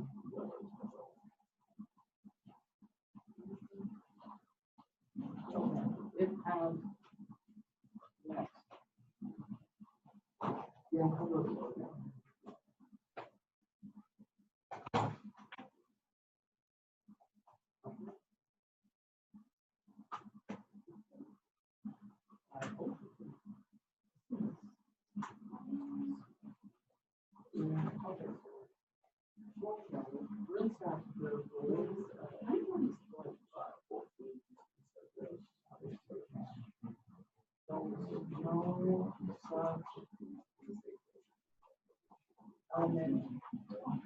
I think I'll get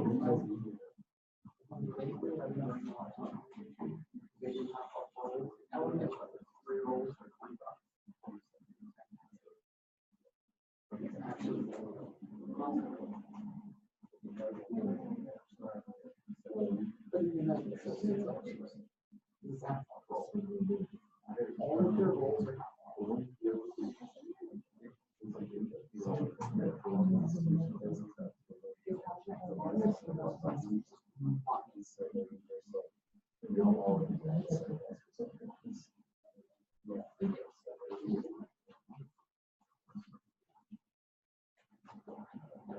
are personal plus.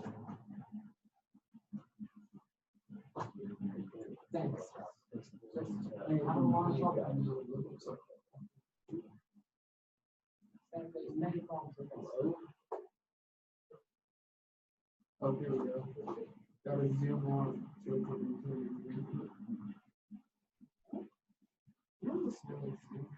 is it one?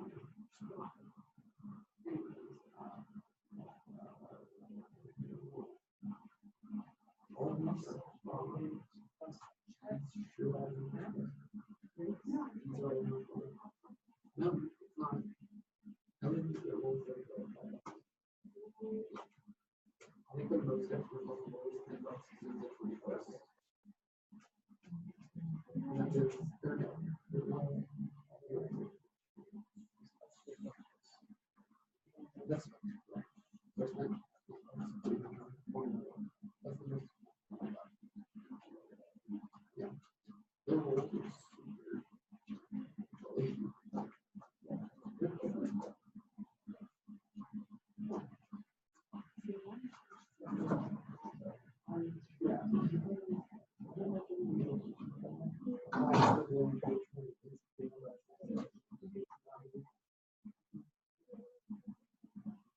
basically like how to work for and role and based off of that. This is the perfect role.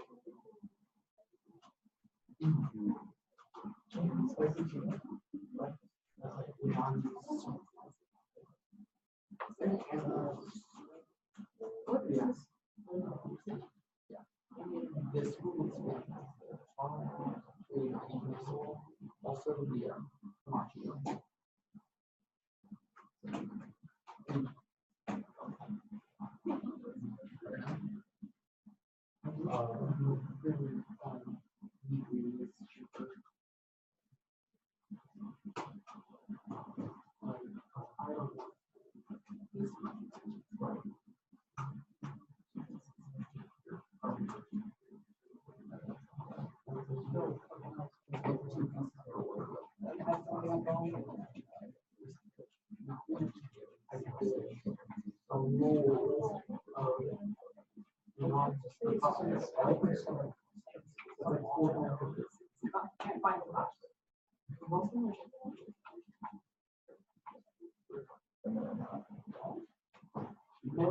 Those directions I've lost forever.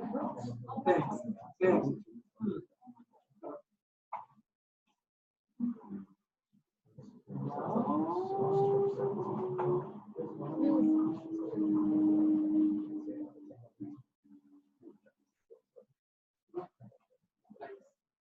I'm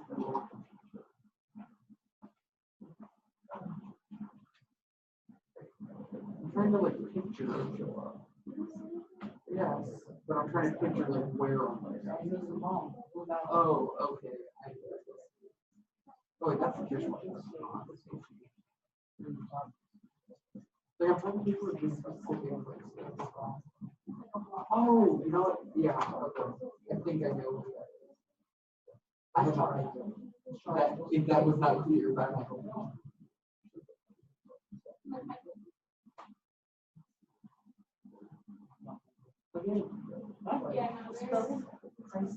Why?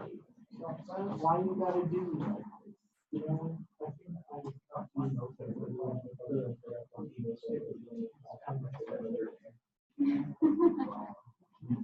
Okay, don't do that. I'm like that for every.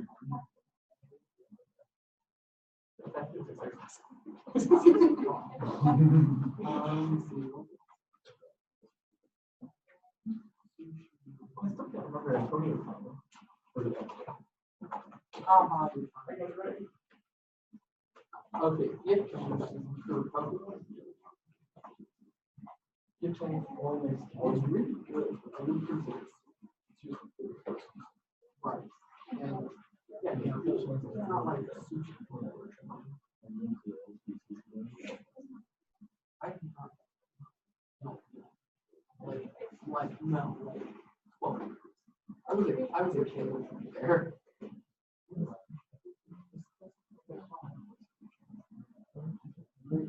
This is not. Okay, no, that's not the place.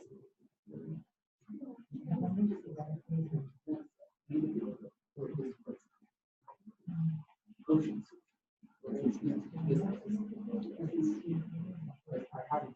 I've been in them.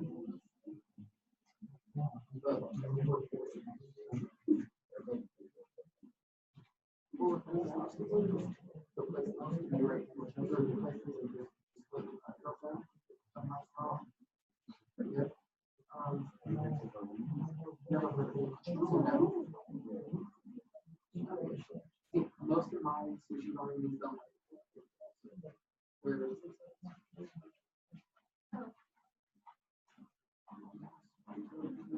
so not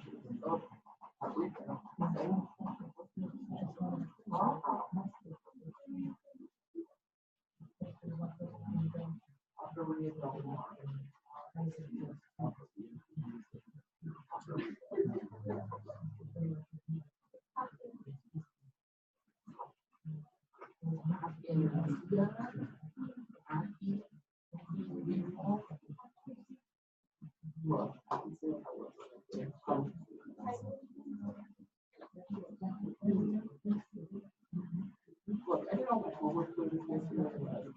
I'm sure my don't know enough children.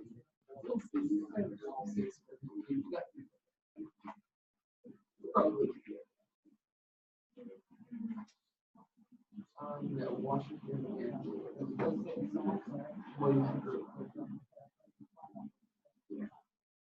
Washington. I'll have to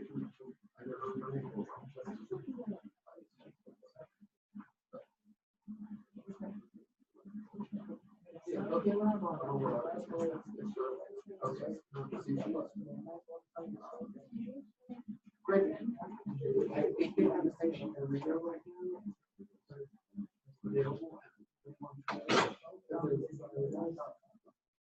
What's that?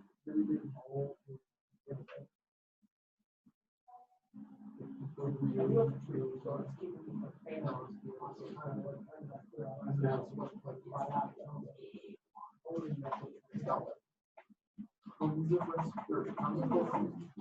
think so. Yeah, two overs, like super, always under construction. That under construction for the last 2 years, still been under construction for like another.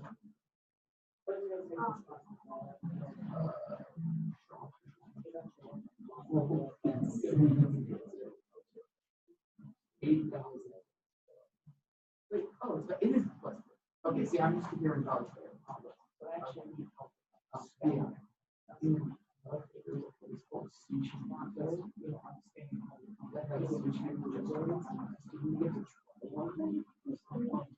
I know, I just didn't get to try. I know what I'm trying to do. I do.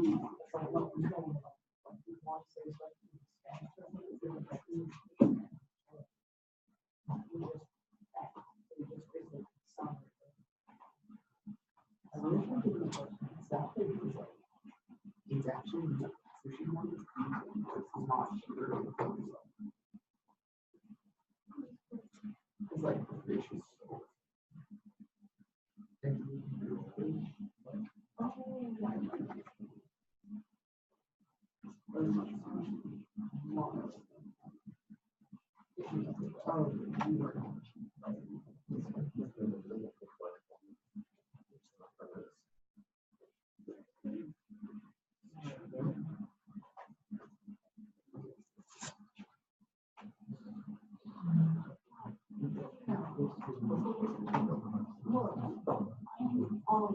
No 5-star budget here. 5-star budget.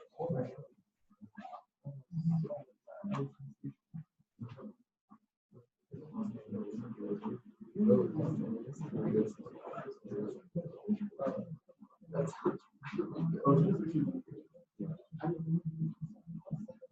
there's a place in Seaside.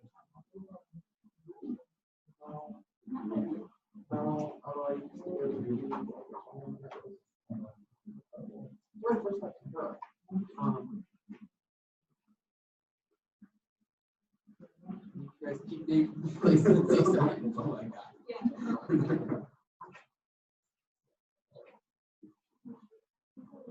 I'm positive. My internet is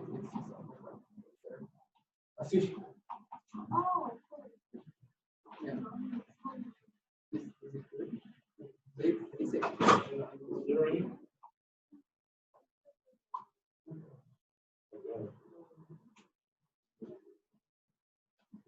That is not helpful. Yeah. So that, you ready for a move? Okay, good. So you got the name. No, there's, you don't really, like, it's very.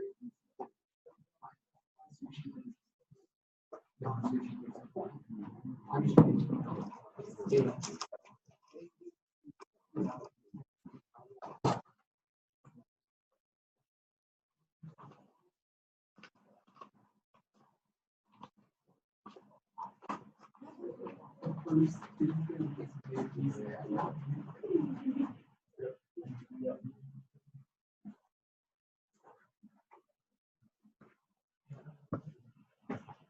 Okay, back to the remove operation. So assuming you got the other ones okay.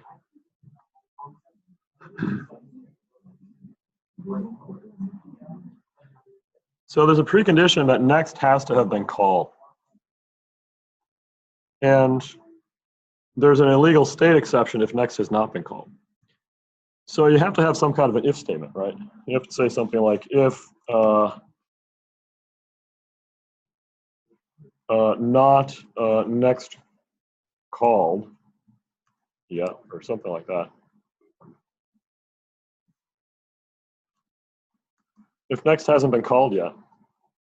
Actually, why don't you just say that? If, this is kind of funny, you can just write if next hasn't been called yet. Why not, right? If next hasn't been called yet is true, then throw an illegal state exception, a new illegal state exception.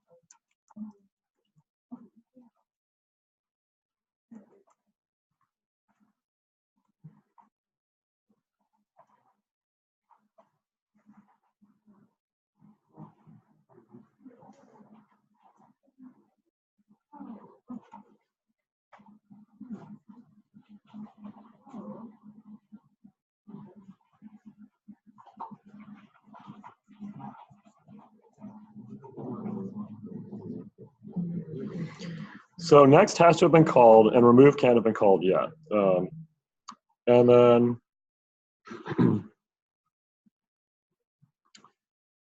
then the next thing is, if that hasn't happened, then you can just go ahead and remove something. Remove the item. So you can say else, remove the item at cursor, right? Because the cursor, if it was -1 and did next, the cursor's at 0, you'd want to remove the item at cursor.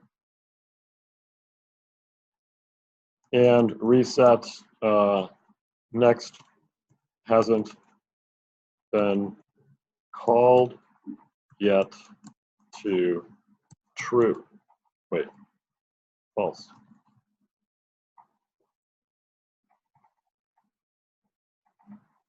Does that make sense? Wait. It should be true. To true, you're right. It has to be true. Because next hasn't been called yet. Yeah. And the constructor also has to initialize next hasn't been called yet to true as well. And then every time you call next, you have to set next hasn't been called yet to false. Does that make sense?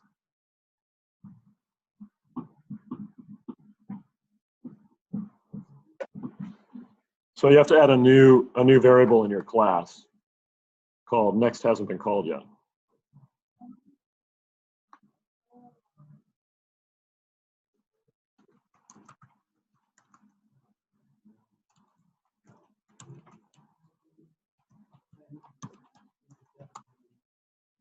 And technically, it's better to initialize it in the constructor.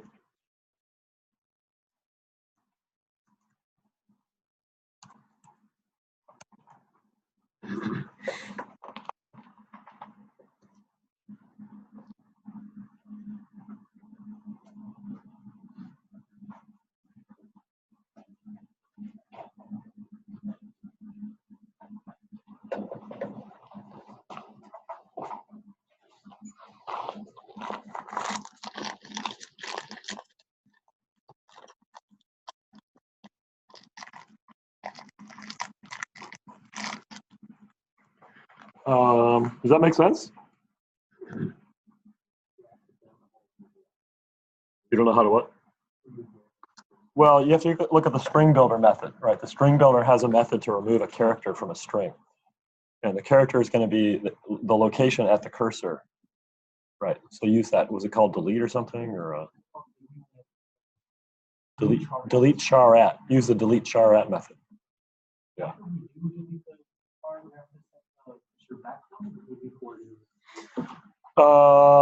That is a good question. You have to set has next or hasn't been called yet back to false, but you have to I think you want to draw a picture to answer that question, right? So if you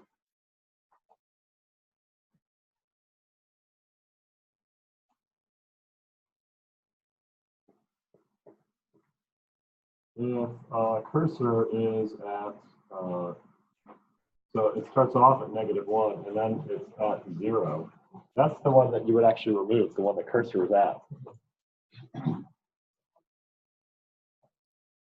So if the A is removed, yeah, you're back at -1, aren't you? Yeah, I think you have to subtract 1 from the cursor again.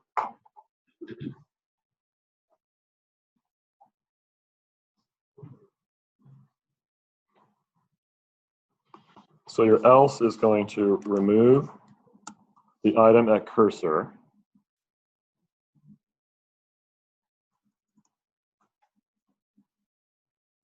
Reset next hasn't been called yet to true. And subtract 1 from cursor.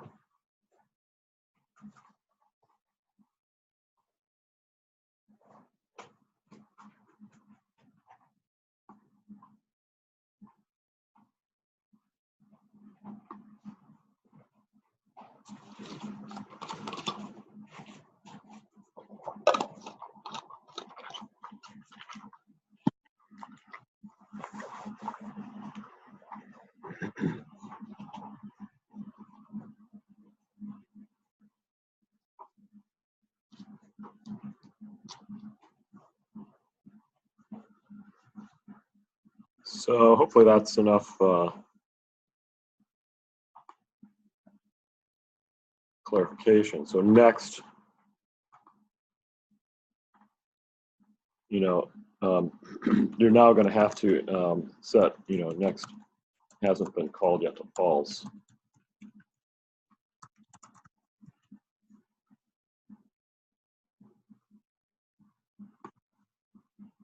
Whatever next is called.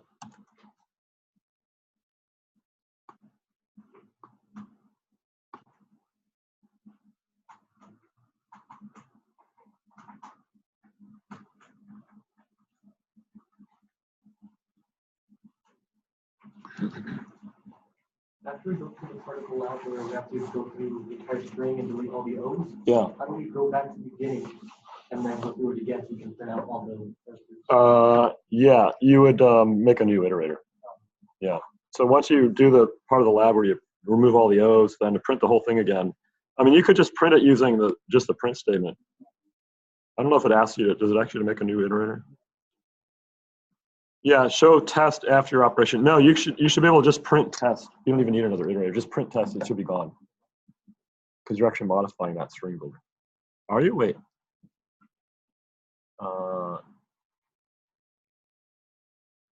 I think you are. Yeah, it should be gone.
Enough laugh for us.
Oh, okay.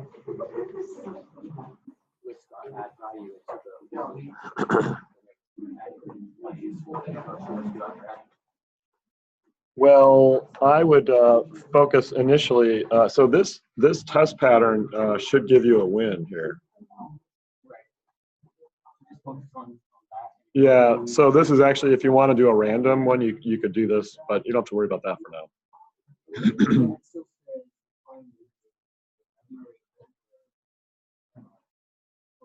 Yeah. Well, it's like what we did up here. We made a list iterator to iterate over all the items in the vector. And then you're going to use that iterator to modify the list if there's a match.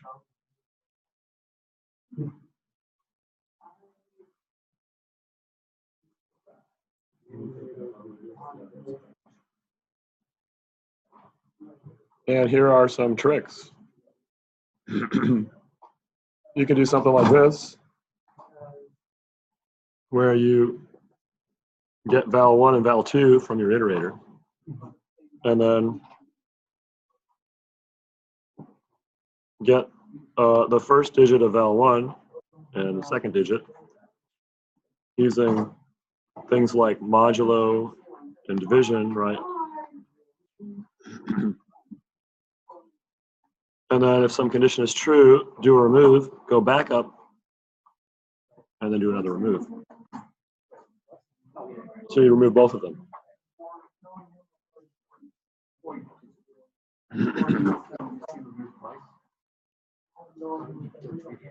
Because like you can't call remove twice, remember? You can only call it once before you do a next or a previous. Hong, you had a question? Okay. Okay, that's it for today. So see you all on Wednesday.